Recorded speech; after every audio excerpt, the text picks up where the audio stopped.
네, 반갑습니다.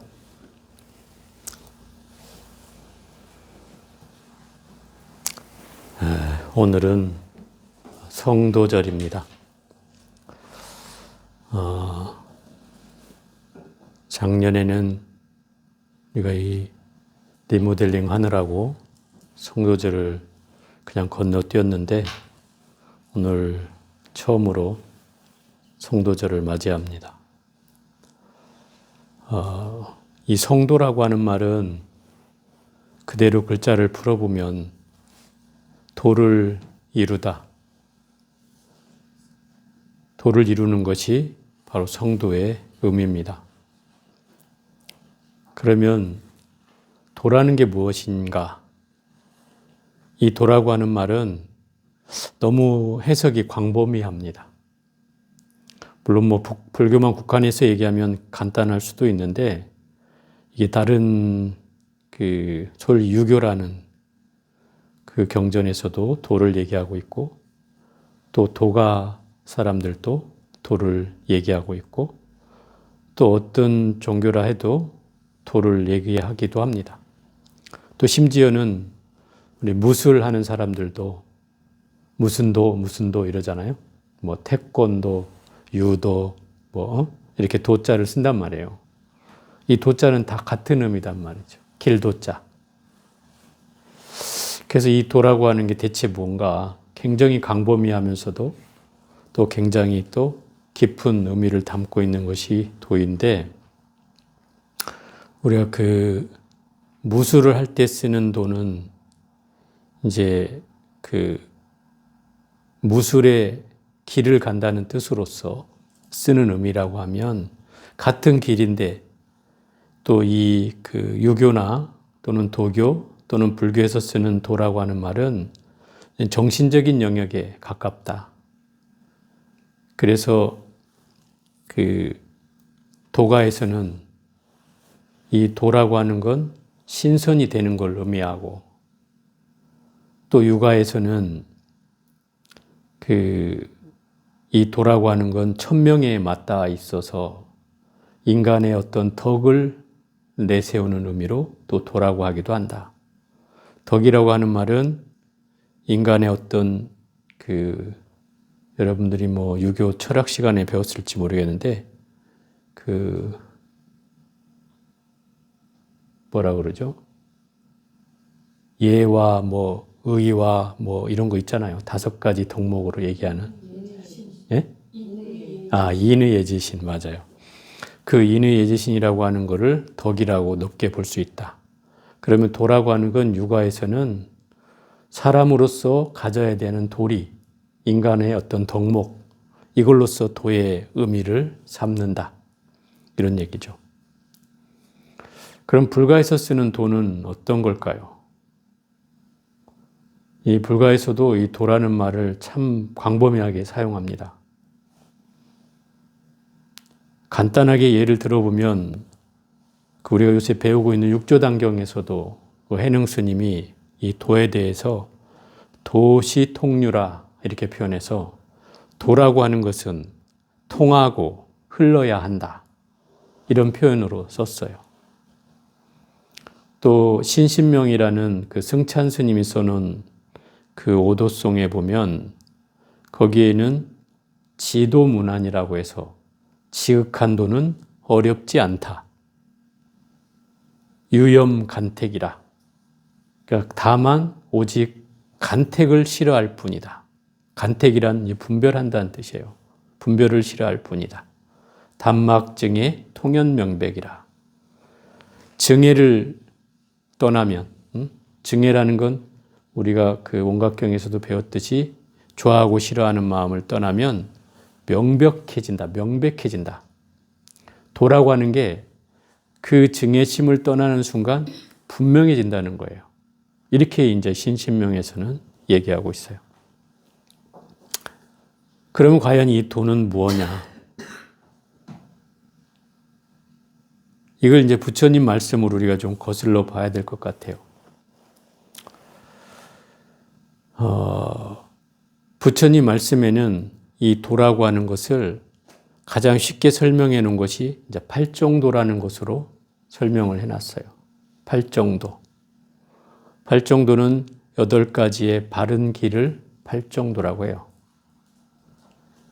그러니까 혹자는 이 바른 길이라고 얘기하니까 마치 도덕책에나 나오는 윤리적 개념으로서 바른 길인가?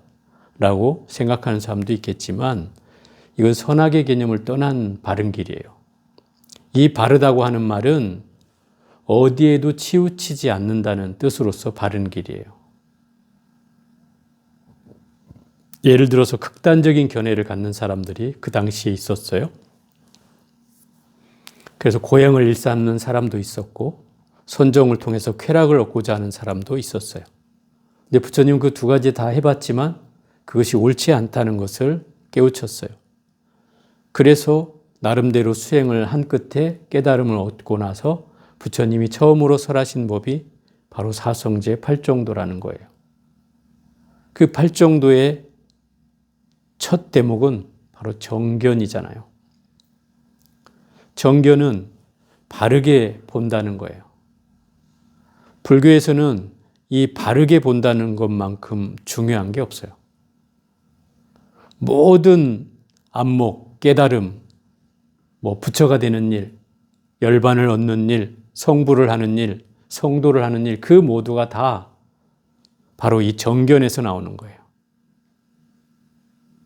그러면 정견 하나만 제대로 꿰뚫으면 도를 이루지 못할 일이 없다는 거죠. 그러면 어찌해야 정견을 할 수 있는가? 그 정견은 바로 연기적 관점으로 보는 거예요. 연기로 보는 거예요. 부처님이 깨달은 내용도 연기법이고 그 연기법이란 세상에 존재하지 않는 걸 부처님이 깨달은 게 아니에요. 부처님이 깨달았다고 하는 표현은 이미 존재했던 존재 방식, 존재 원리를 깨달았다는 거예요. 만약에 없는 걸 깨달았다고 하면 깨달았다는 표현을 쓰면 안 돼요. 그건 창조를 했다고 해야 맞는 거죠. 근데 부처님은 당신이 이 연기법을 만들었다고 하지 않았어요. 제자가 물어요. 부처님이시여, 부처님께서는 이 연기법을 부처님께서 만드신 것입니까? 라는 물음에 부처님은 그래요. 나는 이 연기법을 만들지 않았다. 이미 이 세상에 존재하는 방식을 나는 깨달았을 뿐이다. 그렇게 표현한단 말이에요. 그러면 이 연기법이라는 건 불교 이전에 이미 존재했던 세상의 원리라는 뜻이에요. 그 세상의 원리라는 것이 바로 연기법이라는 거예요. 그럼 세상의 원리를 연기법으로 볼 수 있느냐가 정견을 담보하는 가장 중요한 안목이라는 거예요. 그럼 세상에 존재하는 방식을 연기로 볼 줄 아는 게 바로 정견의 시작이라는 거죠. 이 정견이 되어져야 우리는 깨달음으로 나아갈 수 있는 거예요. 정견이 되지 않으면 아무리 공부해도 우리는 깨달음에 이룰 수가 없어요. 결국 부처님께서 이 팔정도를 설한 가장 큰 이유가 바로 여기에 있어요. 저는 팔정도 다 얘기하지 않아도 된다고 생각해요. 정견 하나만 제대로 알아도 나머지는 저절로 갖춰지는 거예요. 정견 하나만 똑바로 쓰면 바른 생각이 일어나고 바른 말이 일어나고 바른 행위가 일어나고 바른 생활을 하고 바른 정진을 하고 바른 알아차림을 하고 바른 선정에 이를 수 있다는 거예요. 그러니 이 8가지를 다 배워야 될 이유가 없어요. 따져보면 정견 하나만 바르게 서면 된다. 이 말이에요. 그것이 우리가 수행을 닦는 가장 큰 이유일 수 있다. 또 도를 이루어야 될 가장 큰 명분일 수 있습니다.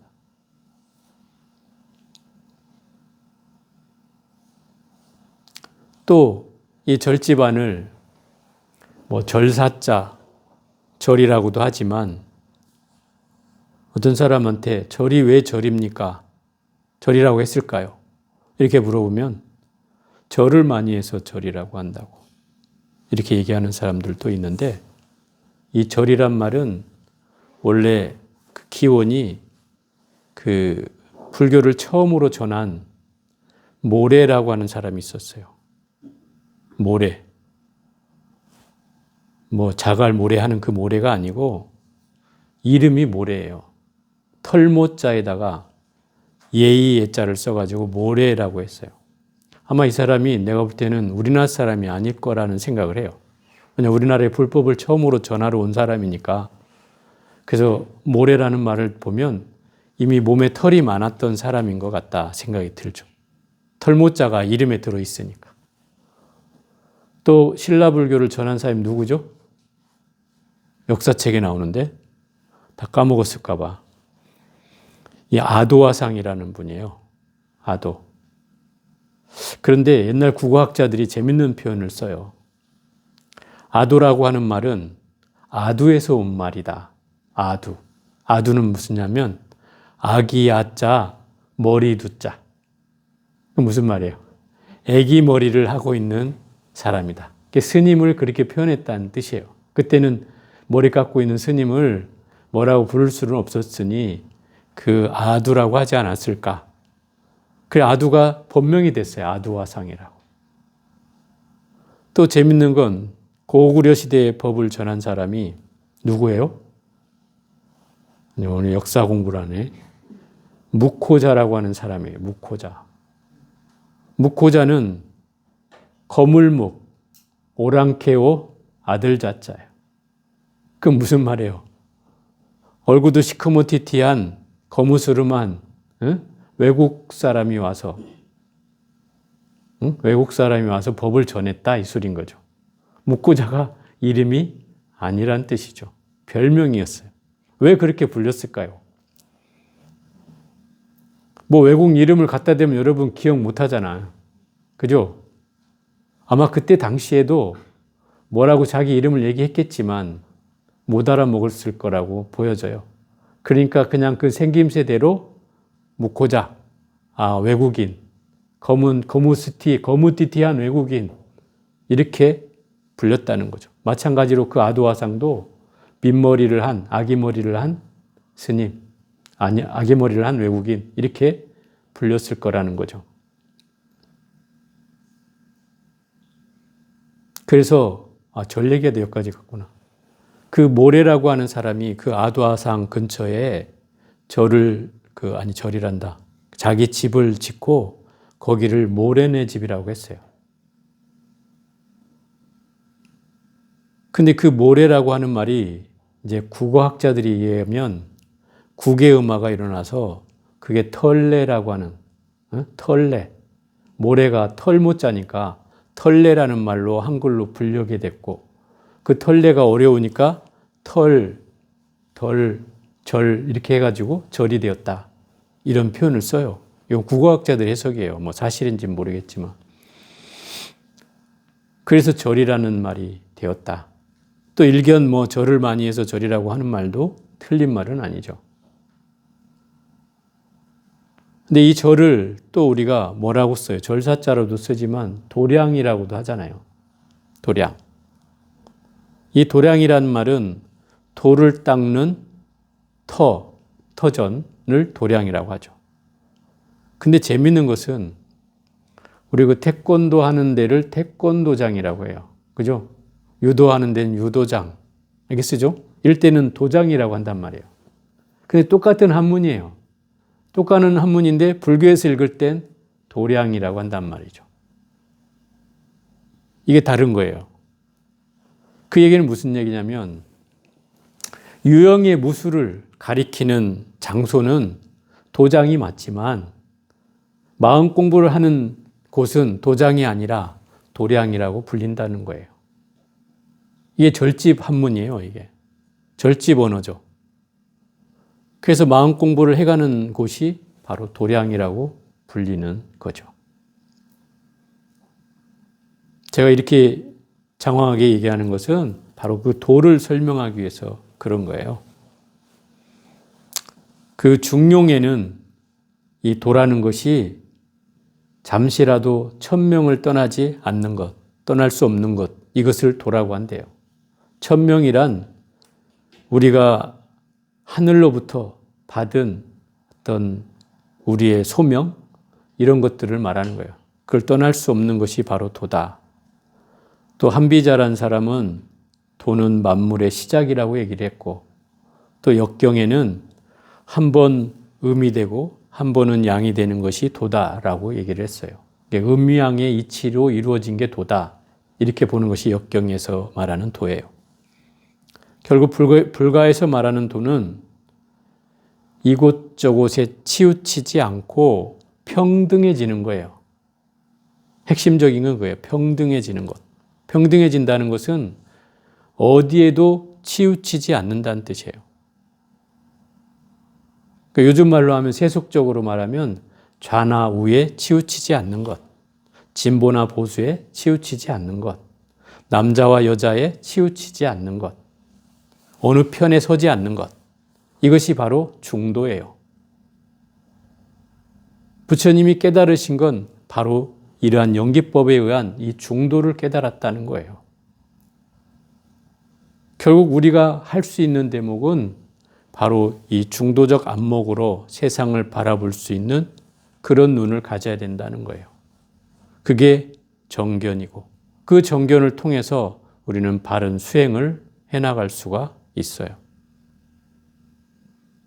그래서 이 도라고 하는 건 저는 부처님 말씀을 빗대서 얘기하자면 바로 정견에서 이 도를 찾아야 하고, 그 정견이야말로 바른 안목을 여는 길이고, 바로 부처님의 깨달으신 길을 우리가 따르는 길이고, 부처님 가신 길을 따른다는 것이 바로 우리가 성도를 이루는 길이다. 이런 생각을 해봅니다. 결국 아까 제가 서두에 말했던 것처럼 육조단경에는 도란 무엇인가? 라고 물었을 때 이 해능스님께서 도시통류라 그래요. 도는 통하여 흐르는 것이다. 결국 이 말은, 통하여 흐른다는 말은 어디에도 걸리지 않고 마치 흘러가는 물처럼 어디에도 걸림없이 나아가는 걸 말한다. 걸림이 없다는 말은 우리가 흔히 마음으로부터 걸려지는 번뇌망상으로부터 벗어나는 것, 번뇌망상으로부터 자유로워지는 것, 그것이 바로 도시통류의 가장 큰 의미다. 또 하나, 아까 제가 신신명에서 얘기했던 지도문안, 지극한 도는 어렵지가 않다. 다만 간택을 꺼릴 뿐이다. 분별심을 내려놓고 증애심만 떠나면, 좋아하고 싫어하는 마음만 떠나면 이 도는 명백해진다. 내 앞에 분명해진다는 거예요. 그럼 도를 얻는 길은 따져보면 우리가 가지고 있는 증애심과 분별심, 이것만 내려놓으면 이 도는 결국 우리의 가까이 있게 된다. 그렇다면 우리는 도가 아니어도 도인이 될 수 있고, 굳이 부처님 제자라 하지 않아도 우리는 그 길을 가고 있는 것이 됩니다. 저는 그것이 이번 갑진년 성도절의 가장 큰 의미가 아닐까 생각해 봅니다. 자, 오늘은 여기까지 말씀드려 보겠습니다.